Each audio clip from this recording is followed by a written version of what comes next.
টানা বৃষ্টি ও উজানের ঢলে শেরপুরের মহারশী ও ভোগাই নদীর পানি বেড়েছে। একাধিক জায়গায় বাঁধ ভেঙে পানি ঢুকেছে ঝিনাইগাতি ও নালিতাবাড়ী উপজেলায়। প্লাবিত হয়েছে ৫০টি গ্রাম, তলিয়েছে আমন ধান ও সবজির আবাদ। টানা বৃষ্টি ও উজান থেকে নেমে আসা ঢলে অস্বাভাবিক বেড়েছে শেরপুরের মহারশী ও ভোগাই নদীর পানি। একাধিক জায়গায় ভেঙেছে বাঁধ, পানি ঢুকছে ঝিনাইগাতি সদর, নলকুড়া ও ধানশাইল ইউনিয়নের নিচু এলাকায়। ভোগাই নদীর বাঁধের ভাঙনে নালিতাবাড়ির নিচু এলাকা প্লাবিত হয়েছে। এরই মধ্যে অনেকের বাড়িঘরে পানি ঢুকেছে, করতে পারছেন না রান্নাবান্নাও। উজানে পানি হলে আমাদের এখানে পানি ঢুকে পড়ে, পানি ঢুকে অনেক ক্ষয়ক্ষতি হয়েছে ঝিনাইগাতি। আমার বাসাতে এক বুক পানি, যেতে পারি নাই। তারপরে আনের ওই উত্তরে আরো ধান খেতে তো ৬০-৭০ করে জমি তোলানি। এই বেদি বাড়ার জন্য আমরা ঝিনাইগাতি বাজারের পাশে অনেকই ক্ষয়ক্ষতি হচ্ছে, দোকানে পানি যাচ্ছে, ঘর বাড়ি ভাঙছে, অনেক কিছু হচ্ছে আর কি। বাড়িঘরের পাশাপাশি তলিয়ে গেছে ফসলের ক্ষেত, ক্ষতিগ্রস্ত হয়েছে ৪,৫০০ হেক্টর আমনের ক্ষেত। পানি বৃদ্ধি অব্যাহত থাকলে আরও ক্ষতির আশঙ্কা করা হচ্ছে। প্রায় ৪,৩০০ হেক্টর আমনের জমি সম্পূর্ণরূপে পানিতে নিমজ্জিত হয়েছে এবং প্রায় ৫,১০০ হেক্টর জমি আংশিক নিমজ্জিত হয়েছে। বৃষ্টিপাত যদি কমে যায় খুব দ্রুতই পানি নেমে যাবে, এতে ক্ষয়ক্ষতি অনেকাংশেই কমে যাবে। কিন্তু যদি বৃষ্টিপাত দীর্ঘস্থায়ী হয় তাহলে ক্ষতির সম্ভাবনা বেশি থাকবে। শুক্রবার সকাল ৯টা পর্যন্ত ২৪ ঘন্টায় ঝিনাইগাতিতে ৩২০ মিলিমিটার বৃষ্টি রেকর্ড করা হয়। Independent news.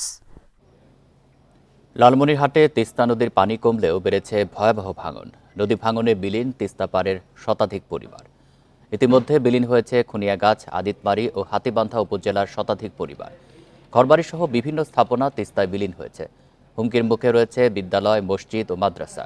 ক্ষতিগ্রস্ত এসব পরিবার মাথা গোঁজার ঠাঁই হারিয়ে দিশেহারা হয়ে পড়েছে। অনেকে বাঁধে, রাস্তায় ও সরকারি জমি এবং স্কুলের মাঠে আশ্রয় নিয়েছেন। ভাঙন রোধে দ্রুত বাঁধ চান তিস্তা পাড়ের মানুষ। আমার এই যে তিস্তা নদী ভাঙতেছে, শশা বাড়ি আমার এখন ভাঙে চলে গেছে, আমার ধান ভাঙতেছে, আমরা কি করব? লালমিয়ারের যে সড়ক বিভাগ রাস্তাটি সেটাও ভেঙে যায়। পাশাপাশি এখানে ক্লিনিক আছে, প্রাইমারি স্কুল আছে ৪টা, হাই স্কুল আছে 2টা, সেটাও মসজিদ, মাদ্রাসা এবং ঈদগাহ মাঠ সব বিলীন হয়ে যাচ্ছে। আমাদের কোন কোন জায়গাগুলো বেশি এফেক্টেড, এটা বামতরি হোক বা ডানতরি হোক, সেটা করে আমরা এবছরে যে বাজেট আছে সেটা দিয়ে যথাসম্ভব আমরা সেই কাজগুলো করার চেষ্টা করব। রংপুরে তিস্তার ভাঙনের কবলে নদী পাড়ের ৩ উপজেলার ১০ গ্রামে প্রায় ২০,০০০ মানুষ। ভাঙনে ক্ষতিগ্রস্ত হয়েছে ঘরবাড়ি, রাস্তাঘাট, ফসলি জমি। সব হারিয়ে নিঃস্ব মানুষের আশ্রয় নিয়েছেন সড়ক ও উঁচু জায়গায়। তিস্তা নদীর পানি কমছে, তবে বিপদ কাটেনি নদীপাড়ের মানুষের। নতুন করে ভাঙনের সর্বস্ব হারাচ্ছেন তারা। আশ্রয় নিয়েছেন স্কুল, সড়ক ও উঁচু জায়গায়। নদীতে বিলীন হয়েছে ২০টি পরিবারের ঘরবাড়ি এবং ২৫০ হেক্টর জমির ফসল। গুরুত্বপূর্ণ শঙ্করদাহ সড়কের ৪ কিলোমিটারের ৩ কিলোমিটারই ভাঙনে বিলীন। এছাড়া ভাঙনের মুখে নিজপাড়া, গদাই, পাঞ্জরভাঙা গ্রাম ও তিস্তা মহিপুর ব্রিজ সড়ক। আধ ঘন্টা আমাদের মনে হয় হাফ মিটার ভাঙে গেছে, আর কিছুক্ষণ থাকলে আরও 1 মিটার চলে যেতে পারে। এখন থাকি বাড়ি ভাঙিয়ে চল 7বার বাড়ি ভাঙা, কোনো নদীর কাজ নেই। পানি নির্ভর যদি কাজ করে ১০০ বস্তা দিয়ে দেয়, ৪,০০০ বস্তা ধরে দিয়ে থই, এভাবে নদীর কাজ হয় না। আমাদের ভাঙনের হাত থেকে রক্ষা করার মতো কেউ নাই। পানি উন্নয়ন বোর্ড বলছে ভাঙন ঠেকাতে এলাকায় জিওব্যাগ ফেলা হচ্ছে। স্বল্প সময়ে আমরা প্রকল্প দাখিল করব এবং প্রকল্পটি পাশ হলে, অনুমোদিত হলে এই নদী ভাঙনের যে সমস্যা আছে তিস্তা কেন্দ্রিক, নদী ভাঙনের সমস্যা সমাধান করা সম্ভব হবে। চলতি বছর বন্যায় ৮ বারের মতো ভাঙনের কবলে পড়ে তিস্তা পাড়ের মানুষ। Independent news. মেঘনা নদী থেকে অবৈধভাবে বালু উত্তোলন বন্ধে ব্রাহ্মণবাড়িয়া ও চাঁদপুরে মানববন্ধন করেছেন স্থানীয়রা। বালু উত্তোলন বন্ধে ব্রাহ্মণবাড়িয়ায় সকালে মানববন্ধন করেন বুড়িকান্দি ইউনিয়নের বাসিন্দারা। এ সময় তারা বলেন, গত ৫ মাসে মেঘনার ভাঙনে ইউনিয়নে প্রায় ২০ বিঘা জমি বিলীন হয়েছে। ঝুঁকির মুখে অসংখ্য বসত ভিটা। ভাঙন রোধে বালু উত্তোলন বন্ধে কার্যকর পদক্ষেপ নেওয়ার দাবি ভুক্তভোগীদের। এদিকে মেঘনা নদী থেকে বালু উত্তোলন বন্ধে চাঁদপুরের মতলব উপজেলার মোহনপুর ইউনিয়নেও মানববন্ধন করেছেন স্থানীয়রা। এ সময় বালু উত্তোলনে বাধা দেয়ায় মঙ্গলবার স্থানীয়দের ওপর হামলার ঘটনায় দ্রুত অভিযুক্তদের আইনের আওতায় আনার দাবিও জানান তারা। রাজধানী সহ সারা দেশে দমকা হাওয়া সহ বৃষ্টির পূর্বাভাস দিয়েছে আবহাওয়া অধিদপ্তর। কোথাও কোথাও হতে পারে ভারী থেকে অতি ভারী বৃষ্টি। এই অবস্থার মধ্যে অক্টোবর পর্যন্ত অব্যাহত থাকতে পারে, এরপর বৃষ্টির পরিমাণ কমে আসবে। এদিকে শুক্রবার ঢাকা, চট্টগ্রাম, খুলনাসহ 10 জেলার দক্ষিণ পূর্ব দিক দিয়ে ঘন্টায় 45 থেকে 60 কিলোমিটার বেগে ঝোড়ো হাওয়া বয়ে যাওয়ার শঙ্কা রয়েছে। এসব এলাকায় হতে পারে বজ্রবৃষ্টিও। নদীবন্দরসমূহে 1 নম্বর এবং সমুদ্র বন্দরসমূহে 3 নম্বর সতর্ক সংকেত জারি রয়েছে। ভোর 6টা থেকে 3 ঘন্টায় দেশের সর্বোচ্চ বৃষ্টি রেকর্ড করা হয় টাঙ্গাইলে 130 মিলিমিটার।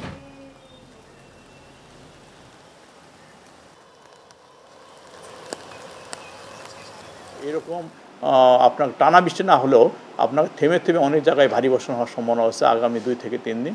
তারপর ধীরে ধীরে মৌসুমী বিদায়ের দিকে চলে যাবে এবং বৃষ্টিপাতও কমে যাবে। আমরা আশা করি এই মাসের মধ্যভাগের পর থেকেই বৃষ্টিটা অনেকটাই চলে যাবে। দেশের বিভিন্ন বাজারে সপ্তাহের ব্যবধানে বেড়েছে ডিম, মুরগি, সবজি ও কাঁচামরিচের দাম। বিক্রেতারা বলছেন, বন্যার কারণে বেড়েছে সবজির দাম। যোগান কমের অজুহাতে ডিম ও মুরগির দামও বাড়তি। তবে ক্রেতাদের অভিযোগ, ব্যবসায়ীরা সিন্ডিকেট করে দাম বাড়িয়েছেন।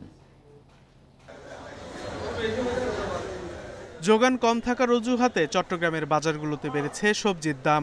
20 টাকা বেড়ে বেগুনের কেজি উঠেছে 120 টাকায়, 10 টাকা বেড়ে বরবটির কেজি 160 টাকা, আর শশার কেজি উঠেছে 100 টাকা। বাজারে গেলে ওরা বলছে তরকারি সংগ্রহ কম, তার কারণে দাম বেশি। আমাদের বেশি দাম দিয়ে কিনে আনতে হয়, সেই জন্য দামটা আমরা বেশি বিক্রি করতেছি। রাজশাহীতে 10 টাকা বেড়ে পটলের কেজি এখন 40 টাকা, করলার কেজি 80 টাকা। তবে সপ্তাহের ব্যবধানে কেজিতে 100 টাকা বেড়ে 320 টাকা বিক্রি হচ্ছে কাঁচামরিচ। একই পরিস্থিতি বগুড়াতেও। বাজার মনিটরিং যারা কমিটি আছে তাদের এই ব্যাপারে দৃষ্টি দেওয়া উচিত। অন্য কাঁচা তরকারি স্বাভাবিক আছে, কিন্তু কাঁচামরিচ আর বেগুন এগুলা একবারে নিয়ন্ত্রণের বাইরে। অনেক দাম, কিনা সাধারণ মানুষ খাওয়ার কোনো বুদ্ধি নাই। এক আটি লাল শাক এই 1 পোয়া 20 টাকা। খুলনায় সবজির পাশাপাশি বেড়েছে ডিমের দাম। ডজনে 12 টাকা বেড়ে ডিম বিক্রি হচ্ছে 168 টাকায়। বিগত সরকারের আমল থেকে যে সিন্ডিকেট ছিল, এই সিন্ডিকেটটা ভেঙে যাক এবং আমরা স্বস্তিতে যেন ক্রয় করতে পারি। বরিশালে বাড়তি মুরগি ও মাছের দাম। সপ্তাহের ব্যবধানে 10 টাকা বেড়ে ব্রয়লার মুরগির কেজি বিক্রি হচ্ছে 180 টাকায়, সোনালী মুরগির কেজি বিক্রি হচ্ছে 240 টাকায়। এদিকে ইলিশের সরবরাহ বাড়লেও তেমন প্রভাব পড়েনি দামে। 1 কেজি সাইজের ইলিশ বিক্রি হচ্ছে 1900 থেকে 2000 টাকা পর্যন্ত দামে। Sadequr Rahman Siddiqui, independent news. এদিকে ডিমের বাড়তি দামের মধ্যে আরও বেড়েছে ব্রয়লার মুরগির দাম। রাজধানীর কাউরান বাজারে সপ্তাহের ব্যবধানে 20 টাকা বেড়ে ব্রয়লারের কেজি বিক্রি হচ্ছে 200 টাকায়, আর 60 টাকা কেজির নিচে পাওয়া যাচ্ছে না কোনো সবজি। বাজার নিয়ন্ত্রণে গত 15 সেপ্টেম্বর মুরগি ও ডিমের দাম বেঁধে দেয় সরকার। তবে 3 সপ্তাহ হতে চললেও কোথাও মানা হচ্ছে না সেই দাম। সপ্তাহের ব্যবধানে 20 টাকা বেড়ে ব্রয়লার মুরগির কেজি বিক্রি হচ্ছে 200 টাকায়, আর সোনালী মুরগির কেজি 270 টাকায়। ক্রেতারা বাজারে গিয়ে পড়ছেন দাম নিয়ে নৈরাজ্যের মুখে। অনেক দোকানে নেই মূল্য তালিকাও। দাম বাড়ার পেছনে সরবরাহ সংকটকে দুষছেন বিক্রেতারা। আজকে 195 করে বেচতেছি 200-210 টাকা। তালিকা দিলে কাস্টমার দাম দেখে চলে যায়, 200 টাকা হঠাৎ করে বাইরে গেছে। তো গত সপ্তাহেও ফার্মের মুরগির ডিমের ডজন 160 টাকায় বিক্রি হলেও এখন গুনতে হচ্ছে 165 থেকে 170 টাকা। পাড়া মহল্লায় বিক্রি হচ্ছে 180 টাকাতেও। গত 1 সপ্তাহ ধরে এরকমই দাম। সামনের সপ্তাহে কমবো কিনা এটা বলা যায় না। কিছু কিছু পণ্যের দাম বেড়েছে, কিছু কিছু কমেছে, কমলে আবার পরক্ষণে বেড়ে যাচ্ছে। কোনো জিনিসের দাম কম না, আগে যা ছিল এখনো তাই আছে। আসলে কি ওই যে কয় না, পাটা পুতায় ঘষাঘষি মরিচে জান শেষ, আমাদের জান শেষ আর কি। সরবরাহ সংকট দেখানো হচ্ছে সবজির বাজারেও। 60 টাকা কেজির নিচে মিলছে না কোনো সবজি।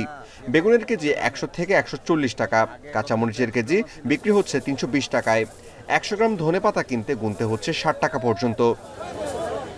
Amirul Islam, independent news, Dhaka. দেখছেন সমগ্র বাংলাদেশ।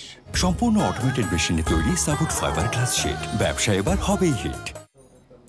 লক্ষ্মীপুরে ইলিশের সরবরাহ বাড়ায় দাম কিছুটা কমেছে। প্রতি কেজি ইলিশের দাম 200 থেকে 300 টাকা কমে এখন বিক্রি হচ্ছে 1400 থেকে 1500 টাকায়, যা গত সপ্তাহে ছিল 1700 থেকে 1800 টাকা। দাম কমায় খুশি ক্রেতা বিক্রেতারা। লক্ষ্মীপুরে গত সপ্তাহের চেয়ে ইলিশের সরবরাহ কিছুটা বেড়েছে। জেলেদের জালে ধরা পড়ছে ইলিশ। সরগরম লক্ষ্মীপুরের 30টি মাছঘাটি, ব্যস্ত জেলে ও আড়তদাররা। ঘাটে মেঘনার ইলিশ কম থাকলেও সাগরের ইলিশ আসছে। গত বছরের চেয়ে এই বছর তুলনামূলক মাছ অনেক কম। দীর্ঘ আজকে 3 দিন থেকে মাছ একটু দেখা দিছে, দাম একটু সামান্য শিথিল হয়েছে। ঘাটা আসতেছে, আমি আরো মনে হয় 15 দিন আগে আসছে, মাছ এরকম ছিল না, এখন মোটামুটি মাছ ঘাটা দেখা যাইতেছে। 1 কেজি ওজনের ইলিশ বিক্রি হচ্ছে 1400 থেকে 1500 টাকা, যা 1 সপ্তাহ আগে ছিল 1700 টাকা। আর 1 কেজির কম ওজনের ইলিশ বিক্রি হচ্ছে 1000 থেকে 1200 টাকায়। দাম নিয়ন্ত্রণে রাখতে বাজার মনিটরিংয়ের দাবি জানিয়েছেন ক্রেতা বিক্রেতারা। কিছু মাছ পাওয়া যাইতেছে, জেলেরা পাইতে আছে, রেটও অনেক কমছে আগের তুলনায়। আগে ছিল কেজি 2000 টাকা, এখন কেজি 1500 টাকা। বড় 1 কেজি যেগুলো আর জাটকা যেগুলো 4 কেজি 4টা কেজি এগুলো ছিল 600 টাকা, এখন 500 টাকা পাওয়া যাচ্ছে। মৎস্য কর্মকর্তা জানান, নদীতে পানি বাড়ায় মেঘনায় ইলিশ ধরা পড়ছে। ইলিশ মাছটা হলো আমাদের সাগর মাছ। এটা সাধারণত নদীতে যখন আপনার স্রোত হবে, পানি বাড়বে, তখন মাছগুলো উজানের দিকে উঠে আসে, তখনই কিন্তু মাছগুলো ধরা পড়ে। এখন সাধারণত বর্ষাকালে ইলিশ মাছটা ধরা পড়ে, সেই হিসাবে আমরা মনে করি যে বর্ষাকালটা ইলিশ মাছের জন্য মৌসুম। এবার লক্ষ্মীপুরে ইলিশ উৎপাদনের লক্ষ্যমাত্রা নির্ধারণ করা হয় 28,500 মেট্রিক টন। Independent news. টাঙ্গাইলে কালীহাতিতে বাস ট্রাক সংঘর্ষে 4 জন নিহত হয়েছে। এই ঘটনায় আহত 10 জনের মধ্যে 3 জনের অবস্থা আশঙ্কাজনক। এদিকে জামালপুরে ট্রাকের ধাক্কা ইজি বাইকের চালক সহ মারা গেছেন 3 জন। বৃহস্পতিবার রাতে ঢাকা থেকে যাত্রী নিয়ে জামালপুরে যাচ্ছিল ক্রাউন পরিবহনের একটি বাস। রাত 1টার দিকে টাঙ্গাইল ময়মনসিংহ সড়কের কালীহাতিতে পৌঁছালে বিপরীত দিক থেকে আসা ট্রাকের সঙ্গে সংঘর্ষ হয়। ঘটনাস্থলেই বাসের 4 যাত্রী নিহত হন। আহতদের উদ্ধার করে টাঙ্গাইল জেনারেল হাসপাতালে ভর্তি করা হয়। আমার সম্পর্কে চাচাতো ভাই আর একজন বেয়াই হয়, আমার ছোট বোন জামাই উনি মারা গেছে, আর 2 জন আহত হয়েছে। আমার সহকর্মী বিবিএসকে বলছে জব করে মৌলভীবাজার, কালকে ছুটি নিয়ে মৌলভীবাজার থেকে আসার পথে এলাঙ্গা অ্যাক্সিডেন্ট করে মারা যায়। দুর্ঘটনা কবলিত বাস ও ট্রাক জব্দ করা হয়েছে। রাত 1টার সময় সংবাদ পাই যে ময়মনসিংহ কালীহাতি লিং রোডে বাস ট্রাক সংঘর্ষ হয়েছে। ঘটনাস্থলে উপস্থিত হয়ে দেখি 2 জন লোক ঘটনাস্থলেই মারা গেছে এবং হাসপাতালে নিয়ে যাওয়ার পরে চিকিৎসাধীন 2 জন মারা যায়। মোট 4 জন লোক মারা গেছে। এদিকে জামালপুরে ভোর 6টার দিকে ইজি বাইককে ধাক্কা দেয় একটি ট্রাক।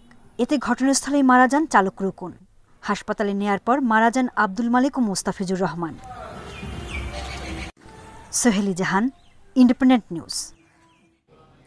নির্ধারিত সময় পার হলেও চট্টগ্রামে লাইসেন্স করা 73টি অস্ত্র জমা পড়েনি। অস্ত্র জমা না দেওয়ার তালিকায় আছেন সাবেক মন্ত্রী ও সংসদ সদস্যরাও। এছাড়া 5 আগস্ট থানায় হামলা করে লুট হওয়া 10% অস্ত্র ও গুলি এখনও উদ্ধার হয়নি। অন্তর্বর্তী সরকার ক্ষমতা নেয়ার পর 3 সেপ্টেম্বরের মধ্যে লাইসেন্স করা অস্ত্র জমা দেওয়ার নির্দেশ দেয়া হয়। সময়সীমা শেষ হওয়ার পর দেখা গেছে চট্টগ্রামে লাইসেন্স করা 725টি আগ্নেয়াস্ত্রের মধ্যে 73টি এখনও জমা পড়েনি। অস্ত্র জমা না দেওয়ার তালিকায় আছেন সাবেক শিক্ষামন্ত্রী মহিবুল হাসান চৌধুরী নওফেল সহ অনেক রাজনৈতিক নেতা। পুলিশ বলছে, নির্দিষ্ট সময়ের মধ্যে জমা না দেয়ায় লাইসেন্স করা অস্ত্র অবৈধ ঘোষণা করা হয়েছে। সেগুলো উদ্ধারে অভিযান পরিচালনা ও মালিকদের বিরুদ্ধে আইনগত ব্যবস্থা নেওয়া হবে। আমাদের কোতোয়ালিতে নাই 68টা লাইসেন্সের মধ্যে একজন অস্ত্র কিনে নেয়, 67টা লাইসেন্স আছে। তো এর মধ্যে মোট 60টি অস্ত্রের জমা পড়েনি। তো এগুলোর ব্যাপারে আমরা কাজ করতেছি, কেন জমা পড়েনি। এদিকে 5 আগস্ট চট্টগ্রাম শহরের 15টি থানায় হামলা হয়। লুট করা হয় 5 শতাধিক অস্ত্র ও 10,000-এর বেশি গুলি। পরে অভিযান চালিয়ে প্রায় 90% অস্ত্র ও গুলি উদ্ধার করা হয়। যখনই পাবলিকের হাতে যাবে বা যার হাতে যাক বা যে ধরনের গোষ্ঠীর হাতে যাক, সেটা কিন্তু অবশ্যই চিন্তার বিষয়। সুতরাং এই অস্ত্রগুলো যাতে কোনোভাবেই এই সন্ত্রাসী গোষ্ঠী বা নাশকতাকারীদের হাতে না যায়, সে ব্যাপারে কিন্তু আমাদের জোর প্রচেষ্টা অব্যাহত আছে। AK-47 কিংবা চাইনিজ রাইফেল এগুলো আসলে ক্যারি করা এত সহজ না। তো ওই সেন্সে আমাদের ধারণা অধিকাংশ অস্ত্রই আসলে আমাদের চট্টগ্রাম থেকে যে অস্ত্রগুলো লুট হয়েছে সেগুলো হয়তো চট্টগ্রাম কেন্দ্রিক এলাকাতেই আছে। তো আমরা বিভিন্ন গোয়েন্দা তথ্যের ভিত্তিতে এখনো কাজ করে যাচ্ছি এবং আশা রাখি অধিকাংশ অস্ত্রই আমরা উদ্ধার করতে পারব। অপরাধীদের হাতে যাওয়ার আগে লুট হওয়া অস্ত্র উদ্ধারে তৎপরতার কথা জানিয়েছে প্রশাসন। Independent news. মালয়েশিয়ার প্রধানমন্ত্রী আনোয়ার ইব্রাহিমের সাথে বৈঠক শেষে কথা বলছেন ডক্টর মোহাম্মদ ইউনুস। আমরা সরাসরি সেখানে চলে যাচ্ছি। Science, innovations, defense and youth development. Service sector is a prospective area for us where both the countries can work closely. We'll be identifying the sectors which are mutually beneficial for both sides. Possible future areas of collaboration could be mobility, finance, including sovereign fund, pension fund, private equity fund, health, education, data sciences, AI, and value-added industries. Recognizing the contribution of Bangladeshi workers to both economies, I believe the implementation of the MOU on the employment of Bangladeshi workers 2021 is important.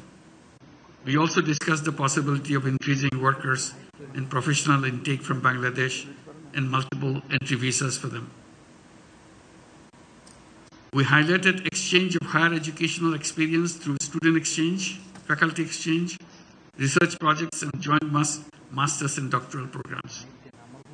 We further discussed collaborations of deep sea fishing, seabed exploration, marine science and strategic connectivity between Chittagong Port and Port Kelang. We congratulate Malaysia for its upcoming chairmanship of ASEAN in January 2025. We discussed the issue of Bangladesh's inclusion as a sectoral dialogue partner of ASEAN. We look forward to Malaysia's active role for Bangladesh's inclusion in the regional body.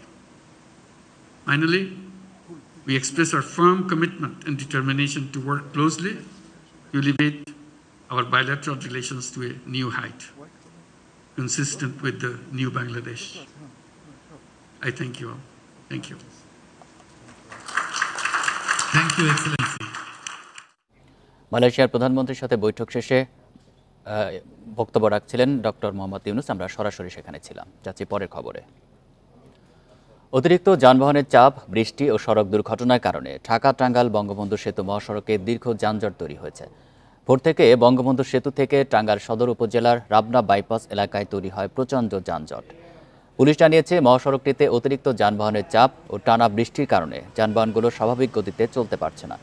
ধীর গতির কারণে যানজট বাড়তে থাকে। এছাড়া মহাসড়কের বিভিন্ন জায়গায় একাধিক দুর্ঘটনার কারণেও এই যানজট তৈরি হয়েছে বলে জানায় পুলিশ। তবে মহাসড়ক সচল করতে যথাযথ চেষ্টা করছে হাইওয়ে পুলিশ। দীর্ঘ যানজটের কারণে ভোগান্তিতে পড়েছে যানবাহনের চালক ও যাত্রীরা।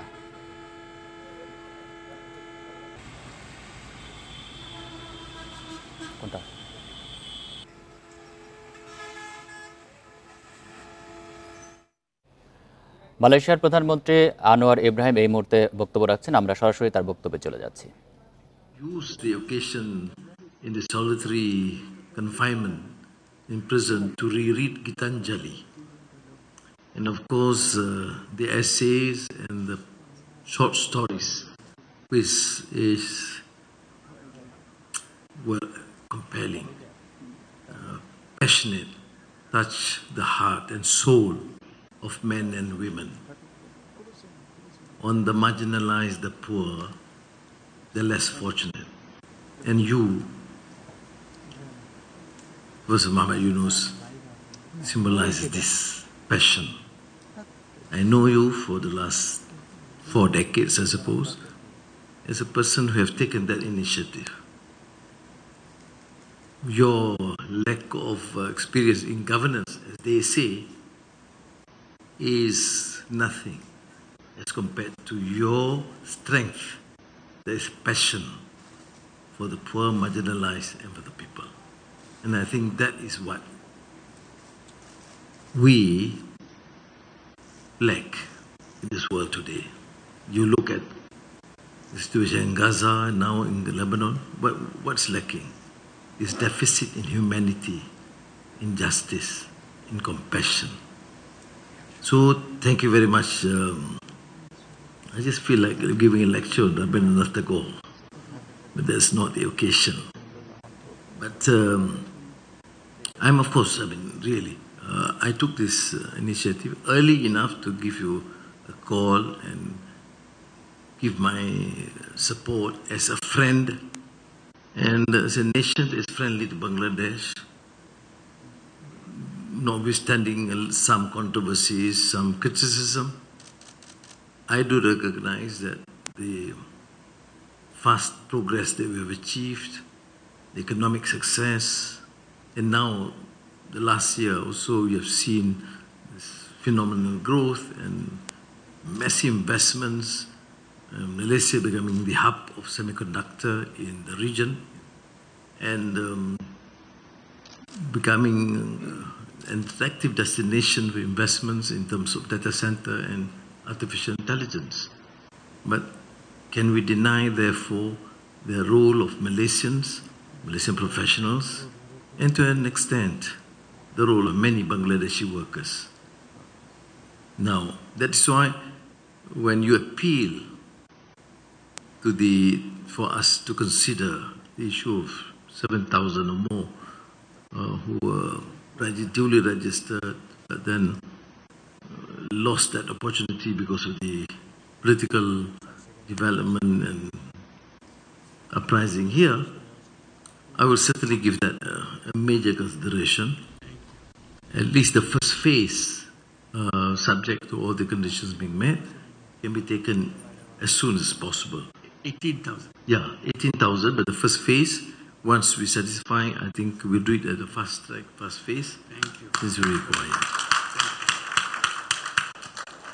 And the other issues on investments, of course, we have Malaysian companies here and Bangladeshi companies in Malaysia.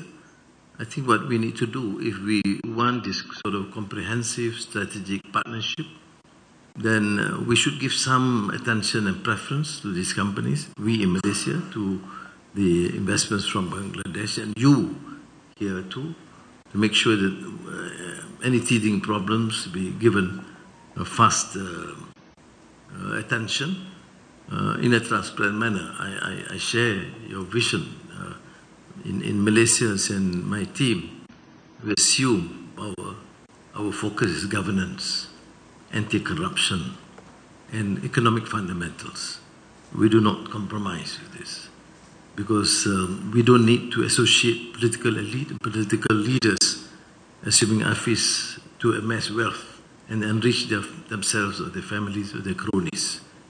And therefore I empathize, I understand fully well that though we want Malaysian companies that have been operating here should be given adequate consideration, I will not compromise on the issue of transparency, the proper due diligence in the process. And then, of course, higher education, research in all fields, we should look at it and explore and collaborate, and we can fast track. The Minister of Foreign Affairs is here, Minister Michi is here, in terms of the negotiations, whatever form that you want in terms of trade arrangements. But what is important is having the Joint Commission meeting as soon as possible. You suggest probably early next year. I see even if they are ready, they should come earlier. I'm not imposing on them too fast. Then on the ASEAN sectoral dialogue partner, in the past there were encumbrances, not created by us but some members, because we have to achieve only through consensus.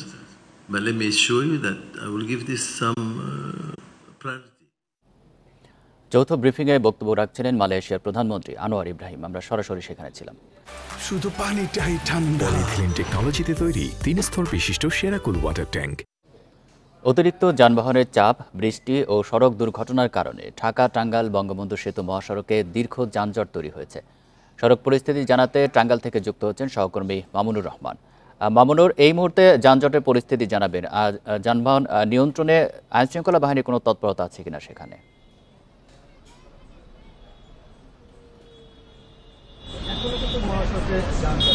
আমি এখন যে জায়গাটাতে দাঁড়িয়ে আছি এই জায়গা থেকে বঙ্গবন্ধু সেতুর দূরত্ব 18 কিলোমিটার, আর আমার পেছনে যে যানজটের পরিস্থিতি এটা আরো 4 থেকে 5 কিলোমিটার বিস্তৃত রয়েছে। যানজটের গাড়ি এখন ধীর গতি রয়েছে, ধীর গতিতে শুরু করছে। পুলিশের ফাঁড়ির যিনি ইনচার্জ রয়েছে মোহাম্মদ নান্নুর খান, তিনি যেটা জানিয়েছেন যে যানবাহনের বঙ্গবন্ধু সেতু থেকে এলেঙ্গা পর্যন্ত, আপনি জানেন যে এই 13.5 কিলোমিটার এলাকায় কিন্তু নির্মাণ কাজ এখনো শেষ হয়নি, যে কারণে সেই পুরাতন রাস্তায় যেতে হয়। সেই রাস্তায় অনেক জায়গায় খানাখন্দ ভরে গিয়েছে। এর বাইরে হচ্ছে গত রাত থেকে টানা বৃষ্টি, বৃষ্টিপাতের কারণে খানাখন্দ গুলি আরো প্রকট আকার ধারণ করেছে। আর বৃষ্টির কারণে গাড়ির যে কাঙ্ক্ষিত বা স্বাভাবিক যে গতি, সেই গতিতে চলতে পারে। এর সাথে যোগ হয়েছে ছোট বড় বেশ কিছু দুর্ঘটনা। কোনো দুর্ঘটনা বঙ্গবন্ধু সেতুর উপরে হয়েছে, কোনো সার্ভিস লেনে হয়েছে। এই কারণে এই মহাসড়কের যে যানজটের কথাটি আমরা 22 কিলোমিটার বলছিলাম, এটা কিন্তু মাঝখানে বঙ্গবন্ধু সেতু থেকে একেবারে পাকুল্লার কাছাকাছি প্রায় 35 কিলোমিটার এলাকা জুড়ে কিন্তু এই গাড়ির যে দীর্ঘ সারি বা যানজট বা যানজট, যে ভাষাই বলি সেটা হয়েছে। এটা হচ্ছে উত্তরবঙ্গগামী, কিন্তু ঢাকাগামী কিন্তু যানজটের হওয়ার কথা না থাকলেও এই যে উত্তরবঙ্গ যেসব গামী যেসব যানবাহন হচ্ছে, এগুলি অনেকগুলি ডান পাশে চলে যায়, ঢাকাগামী লেনের দিকে চলে যায়। সেই কারণে দুই পাশে কিন্তু পুকুরের দিকে যানজট হয়েছিল। তারপরে পুলিশের তৎপরতা সেটা হয়েছে। আর পুলিশের যে বিষয়টি, এখানে হাইওয়ে পুলিশ, জেলা পুলিশ এবং ট্রাফিক পুলিশ, 3 পুলিশকে আমরা সকাল থেকে বৃষ্টির মাঝেই রাস্তায় যান নিয়ন্ত্রণ করতে দেখেছি বা যান চলাচল স্বাভাবিক করতে দেখেছি। কিন্তু বিষয়টি হচ্ছে যে যান চলাচল কিন্তু ভোর রাত থেকে যেটা যানজটের সৃষ্টি হচ্ছে সেটা এখনো কমেনি। পুলিশের পক্ষ থেকে যেটা বলা হয়েছিল সকালবেলা যে দুপুর নাগাদ যান চলাচল স্বাভাবিক হবে, কিন্তু সেই অবস্থা কিন্তু আমরা দেখছি। এখনো মহাসড়কের জোকারচট থেকে টাঙ্গাইলের রাবনা বাইপাস প্রায় 13 থেকে 14 কিলোমিটার এলাকা জুড়ে এই যে এখন তার যে যানজটের যে স্থিতি, এই স্থিতি আছে। বঙ্গবন্ধু সেতুর পূর্ব পারে কিছু জায়গাটি ক্লিয়ার হয়েছে, কারণ অনেক যানবাহনই বঙ্গবন্ধু সেতু হয়ে ভুয়াপুর লিংক রোড হয়ে এলেঙ্গাতে চলে আসছে, যে কারণে এই অংশটাতে যান চলাচল এখন গতি কিছুটা বেড়েছে, যার প্রভাবে আমাদের এইখানে এখন যে জায়গাতে দাঁড়িয়ে আছি পৌলি এলাকায়, এখানে যান চলছে, তবে মাঝে মাঝে থেমে যাচ্ছে, অর্থাৎ থেমে যাওয়া এবং চলাচল। টাঙ্গাইল থেকে জানাচ্ছিলেন মামুনুর রহমান। দল ও ধর্মের ভিত্তিতে দেশে আর কোনো বিভাজন মানা হবে না বলে মন্তব্য করেছেন জামাতে ইসলামের আমির ডাক্তার শফিকুর রহমান। সকালে গাজীপুরে ছাত্র আন্দোলনে নিহত শহীদ পরিবারের সদস্যদের সঙ্গে আয়োজিত মতবিনিময় সভায় একথা বলেন তিনি। রাজনীতিতে আর কোনো ব্রাহ্মণ নীতি চলবে না উল্লেখ করে তিনি আরও বলেন, যারা জাতিকে ভাগ করে তারা দেশের শত্রু। জাতির সেবক হয়ে বিশ্বাসঘাতকতা করলে কি পরিণতি হয় তা থেকে শিক্ষা নেওয়ার আহ্বান জানান জামাতের আমির। তিনি বলেন, দেশে এমন কোনো সরকার যেন না আসে যারা জনগণের টাকায় কেনা বুলেট ছোড়ার দুঃসাহস করবে। এ সময় বৈষম্য বিরোধী ছাত্র আন্দোলনের শহীদ পরিবারের সদস্যদের সরকারি চাকরি দেওয়ার দাবি জানান ডাক্তার শফিকুর রহমান।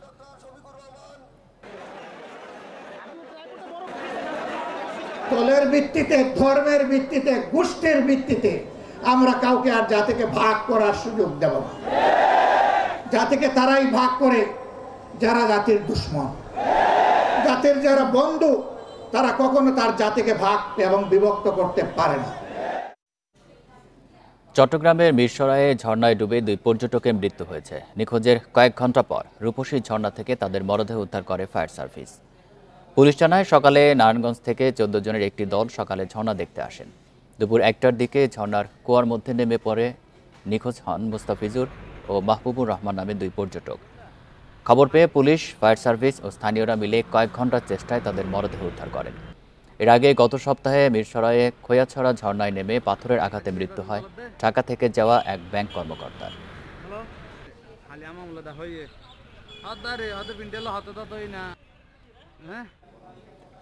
নরসিংদী জেলা কারাগার থেকে লুট হওয়া একটি অস্ত্র উদ্ধার করেছে সেনাবাহিনী। পলাশ উপজেলার ঘোড়াশালের পাইকগাছ এলাকায় নির্মাণাধীন বাড়ি থেকে অস্ত্রটি উদ্ধার করা হয়। সকালে জেলার মোসলেউদ্দিন ভূঁইয়া স্টেডিয়ামে সেনা ক্যাম্প থেকে অস্ত্রটি পুলিশের কাছে হস্তান্তর করে সেনাবাহিনী। 28 ইস্ট বেঙ্গল রেজিমেন্টের অধিনায়ক লেফটেন্যান্ট কর্নেল মোহাম্মদ হুমায়ুন রশিদ জানান, গত 27 সেপ্টেম্বর নির্মাণাধীন বাড়িতে অস্ত্র থাকার খবরে সেখানে অভিযান চালান তারা। পরে ওই বাড়িতে তল্লাশি চালিয়ে পলিথিনে মোড়ানো অবস্থায় একটি রাইফেল উদ্ধার করা হয়। এটি গত 19 জুলাই নরসিংদী জেলা কারাগার লুট হয়েছে বলে ধারণা তাদের। তবে এই ঘটনায় কাউকে আটক করা সম্ভব হয়নি।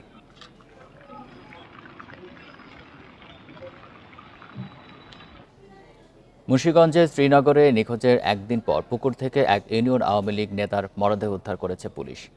সকাল 11টার দিকে বীরতারা এলাকায় বাড়ির পাশে পুকুর থেকে মরদেহটি উদ্ধার করা হয়। পুলিশ ও স্থানীয়রা জানায়, বৃহস্পতিবার বাড়ি থেকে বের হয়ে নিখোঁজ হন বীরতারা ইউনিয়ন আওয়ামী লীগের প্রচার সম্পাদক শাহজাহান শেখ।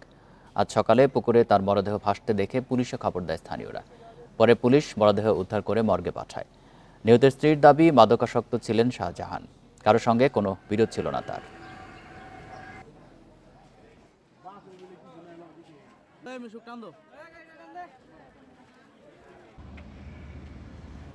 দেখছেন সমগ্র বাংলাদেশ। স্টিকি অ্যাডিসিভ জোড়া লাগায় সবকিছু। অপহরণের 6 দিনেও খোঁজ মেলেনি কক্সবাজারে পেকুয়া সেন্ট্রাল স্কুল অ্যান্ড কলেজের অধ্যক্ষ মোহাম্মদ আরিফের। তাকে ফিরে পেতে সকালে চট্টগ্রামের একটি রেস্টুরেন্টে আয়োজিত সংবাদ সম্মেলন করেন তার স্বজনেরা। পরিবারের সদস্যরা জানান, গত 28 সেপ্টেম্বর পেকুয়া ফায়ার সার্ভিসের সামনে থেকে কলেজের অধ্যক্ষ মোহাম্মদ আরিফকে তুলে নিয়ে যায় অস্ত্রধারী সন্ত্রাসীরা। তাকে না পেয়ে বিষয়টি পেকুয়া থানা ও সেনাবাহিনীকে জানায় আরিফের পরিবার। অপহরণের পর থেকে আরিফের মুঠোফোন থেকে একাধিক ব্যক্তি ফোন করে 40 লাখ টাকা চাঁদা দাবি করে। টাকা দিতে রাজি হলেও তাকে ফিরিয়ে দিতে সাড়া নেই অপহরণকারীদের। স্বজনদের অভিযোগ, আরিফের সম্পত্তি দখল করতে আওয়ামী লীগ সরকারের সন্ত্রাসীরা এই ঘটনা ঘটিয়েছে।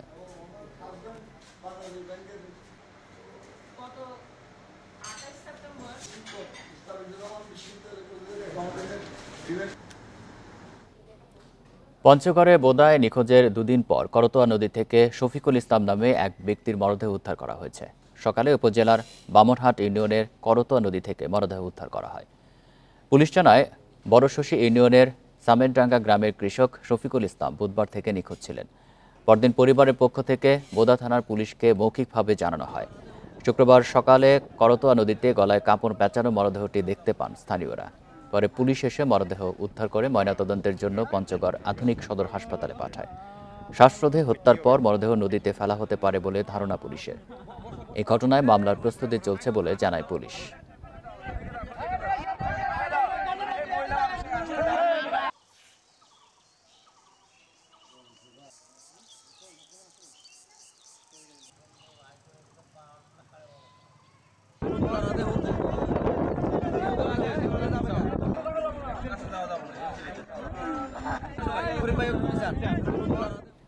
মৌলভীবাজারে শ্রীমঙ্গল উপজেলার ইসামতি চা বাগানে মঙ্গলচণ্ডী মন্দিরে চলছে 9 দিনব্যাপী নবরূপে দুর্গাপূজা। 200 বছরের প্রাচীন মঙ্গলচণ্ডী মন্দিরে 9 দিনে দেবীর 9টি রূপের পূজা হয়। আয়োজকরা জানান, এক যুগের বেশি সময় ধরে এখানে আগাম দুর্গাপূজার আয়োজন হয়ে আসছে।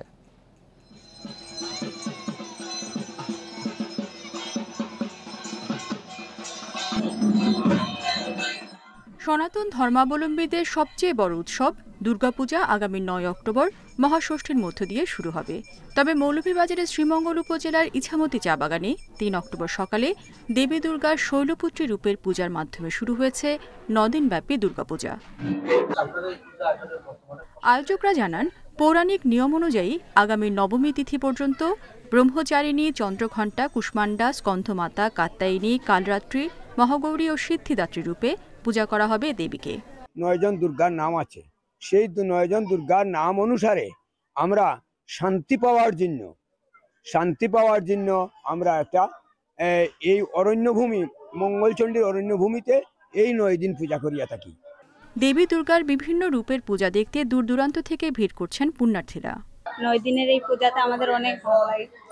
পূজার দিনে আমরা অনেক আনন্দ করি। মা বাবাকে নিয়ে এসেছি, ভাই বোনকে নিয়ে এসেছি, আমার দেখে অনেক ভালো লেগেছে। 2010 সাল থেকে এখানে নবরূপে দুর্গাপূজা পালিত হয়ে আসছে। পূজা উপলক্ষে সার্বিক প্রস্তুতি নেওয়ার কথা জানান আয়োজকরা। আমাদের জানা মতো আর কোথাও বাংলাদেশের কোনো পূজা হয় না। এখানে তার প্রত্যেক বছরই লক্ষ লক্ষ দর্শকের সমাগম ঘটে। আমরা বিগত দিনগুলোতেও সুশৃঙ্খলভাবে পূজা উদযাপন করে আসছি। আমরা আশা করছি এই বছরও আমরা সুশৃঙ্খলভাবে পূজা উদযাপন করতে পারবো। এবছরও লক্ষাধিক ভক্ত দর্শনার্থীদের সমাগম ঘটবে আশা আয়োজকদের। দশমীতে প্রতিমা বিসর্জনের মধ্য দিয়ে শেষ হবে আয়োজন। Independent news. এই ছিল সমগ্র বাংলাদেশে। ধন্যবাদ সবাইকে।